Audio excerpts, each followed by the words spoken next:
Learning Hindi Urdu Words, a Jungle Friend story. सलाम, आदाब और नमस्ते बच्चों। मैं हूँ आपका दोस्त नवाब। आज मैं और आप सीखेंगे कुछ नई और मजेदार चीजें। मैं भी चलूं? मैं भी चलूं? क्यों नहीं प्यारे दोस्तों, सब चलो। क्या आप जानते हैं कि हमारे घर की कुछ चीजें हैं जिनके नाम हम अंग्रेजी में तो लेते हैं, मगर क्या आपको उनके नाम हिंदी और उर्दू में भी पता है कि नहीं? चलिए पता करते हैं। तो अब मेरे जंगल के दोस्त बारी बारी उन चीजों के नाम बताएंगे जो उन्हें हिंदी और उर्दू में आते हैं। मंको से शुरू करते हैं।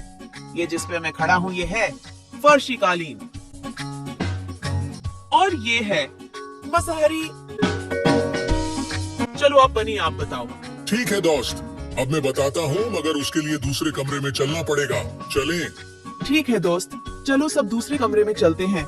ये है बच्चों का पलंग, लेकिन लोग अंग्रेजी में इसे क्रिब या बेबी कॉट भी कहते हैं। ये है क्रिब। क्या ऐसे पलंग आपके घर में भी होते हैं जिन पर छोटे बच्चे आराम से सोते हैं? बनी भाई मेरे दोस्त, आपने ठीक बताया, मगर हिंदी में क्रिब के लिए पालना लफ्ज ज्यादा इस्तेमाल होता है।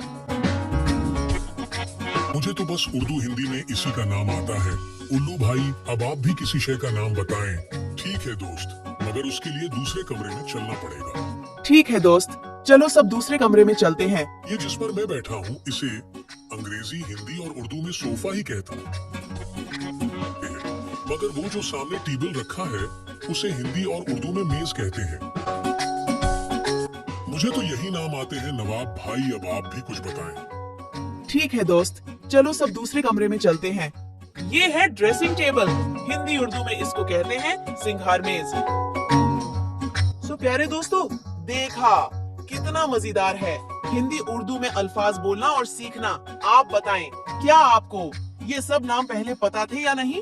तो प्यारे बच्चों, कैसा लगा ये सफर? अब आप बेडरूम की कुछ जरूरी चीजों के हिंदी उर्दू नाम जान गए हैं। अब हमारी हिंदी और उर्दू सीखने की क्लास शुरू होने वाली है, तो हम तो चले, आप भी जाकर पढ़ाई करें। मिलते हैं अगली वीडियो में कुछ नए नामों के साथ। वीडियो को लाइक, शेयर और सब्सक्राइब करना मत भूलें। शुक्रिया और धन्यवाद।